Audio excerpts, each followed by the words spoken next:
এই ব্যাটিং যদি 25 বছর আগে কেউ যদি করতো, ওরা প্রথমে যতই রান করতো ওরা প্রথমেই মানে একদম লাথি মেরে বের করতো দল থেকে। প্রচন্ড পরিমাণে বাংলাদেশের ব্যাটারদের মধ্যে একটা তাড়াহুড়োর প্রবণতা দেখা যাচ্ছে এবং একটা অস্থিরতা।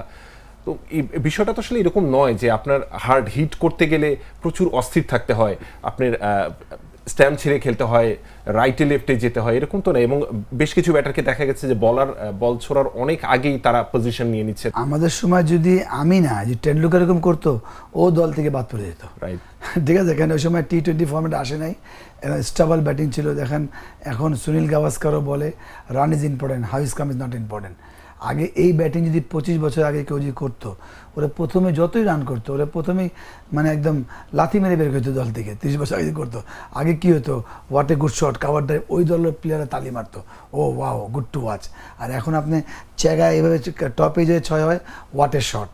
তাহলে এটা অনেক সময় মানে আপনার পরিবর্তন হয়েছে অনেক কিছু। বাট আমি কোশ্চেন মার্ক করতে চাই, আমি তো উত্তর দেওয়ার আমার অ্যাবিলিটি নেই। কেন?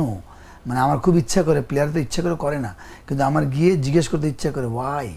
মানে আমি জিজ্ঞেস করবো, হয়তো চিফ সিলেক্টর লিওভাকে জিজ্ঞেস করবো, আমি এখন জিজ্ঞেস করি না কেন, ওরা আপসেট হবে। আমরা যেমন মনে করি, আর কোচকে বা প্লেয়ারকে হয়তো ওদের সঙ্গে তো ক্লোজ না, 2-1 ছাড়া মাইন্ড করতে পারে। কেন? আপনি যাচ্ছেন আর আপনার মাথায় রাখতে হবে, আপনি যখন ওয়ার্কআউট হাঁটবেন একটা শট খেলতে গিয়া, আপনি যতই আপনাকে ইয়ারও থাকলে আপনাকে স্টেবল হয়ে, তাহলে আপনার শটে পাওয়ার হবে। আপনার যতই শক্তি থাক, if you are not stable, Brian Charles Lara লাভজন খেলে, ও যেন ইয়ারে খেলে, ও ইয়ারে স্টেবল থাকে, মারে, তারপর আবার স্টেবল হয়। হ্যাঁ, তো এইটা তো আপনি উইদিন নাইট হবে না। আজকে পাওয়ার হিটিং আপনার কোচ নিয়ে আসছেন। আমি আমার ছেলেকে বলি, আমার ছেলে ব্যাটসম্যান কাম বোলার, আমি ওকে দেন যখন মাঠে খেলবা, তখন যে বল ঘুরতেছে কি না বা ব্যাট ঠিক আসতে এটা চিন্তা করবো না, তখন তুমি খেলবা, এটা প্র্যাকটিসে করবা। তো এইটা আমরা মাঠে গিয়ে প্র্যাকটিস করেছি আমার কাছে মনে হয়। যেমন জাকির একটা ভিডিও ভাইরাল হয়েছিল যে হাতুড়ি দিয়ে উনি প্র্যাকটিস করছেন, ওনাকে কোচ খুব পছন্দ করেছেন। আমি জাকিরকে ছোটো করছি না, খুব পছন্দ, খুব নিউজ আসলো, আপনার ভাইরাল হলো, হাতুড়ি দিয়ে উনি প্র্যাকটিস করছেন, খুব পছন্দ করেছেন। ওই জাকির আলী আপনার 66 বল খেলে একটি 6 মানে, একটা 2টা বাজান, একটা 4 মেরেছে। ওনাকে আমি ছোটো করছি না, টোটাল পলিসি মাথায় রাখতে হবে।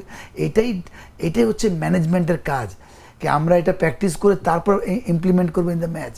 আপনি ম্যাচে এক্সট্রাঅর্ডিনারি করতে যাবেন না। আর এই টাইপের ম্যাচ যখন আপনার একটা, আমরা বলি না যে মানুষ কিন্তু বাইরে থেকেও ম্যাচ জেতায়, ওদের গিয়ে খেলে না, প্লেয়ারকে খেলতে হবে। তো বাইরে থেকে পলিসি মেকিং করবে, কি আজকে আমরা কী প্ল্যান। যেমন অনেক টেস্ট ম্যাচ বাংলাদেশ হেরেছে, আমি একটু টকশোতে ছিলাম, আপনাদের টকশো যাই না, এগেনস্ট পাকিস্তান, বৃষ্টি, খেলা আরম্ভ, 2.5 ঘন্টা বাংলাদেশ অল আউট। তো ড্রেসিং রুমে কেউ মাইন্ড একটা আছে না, যে সবাই তো জানে, বিরাট কোহলিও জানে, আমিও জানি কী করতে হবে। তাহলে কেন সবাই এরকম একসাথে বাঞ্চ অফ প্লেয়ার কী বলে, কোচ কী বলে, আমরা আজকে একটাও ক্যাচ ড্রপ করবো না, বা চান্স নিব আমরা অ্যাটাক করার, বা আমরা চান্স নিব না, এটা হয় না। তো ওই একটা জায়গায় আমি অবাক হলাম। আর ধরেন কেউ কিছু বলেও নাই, they all are matured and all are professional, they played already to 7 to 8 years to Bangladesh team. 2-1 যদি বাদ দিই, আমার যদি বলেও থাকে কি ফেয়ারলেস খেলবা, ফেয়ারলেস মানে এটা আপনি ছক্কা মারবেন, ফেয়ারলেস মানে আপনি একটা ভালো বলকে যখন এই টাইপের চেজিংয়ে 136 আপনি একটা 1 রান নেবেন, ওটাই আপনার পজিটিভ। একটা টেস্ট ম্যাচে একটা ভালো বল ছাড়া মানে আপনার পজিটিভ। আমাদের উল্টা কালচারকে আমরা মারা মানে মনে করি কি পজিটিভ, মারা মানে মনে করি ফেয়ারলেস।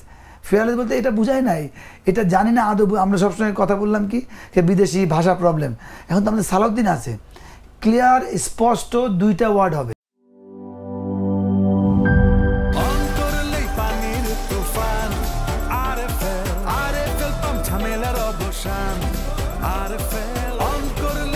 আরএফএল পাম্পে ব্যবহৃত হয়েছে 100% কপার তারের কয়েল ও মসৃণ ব্রাস ইম্পেলার, যা নিশ্চিত করে সর্বোচ্চ পানির flow. RFL water pump, on করলেই পানির তুফান।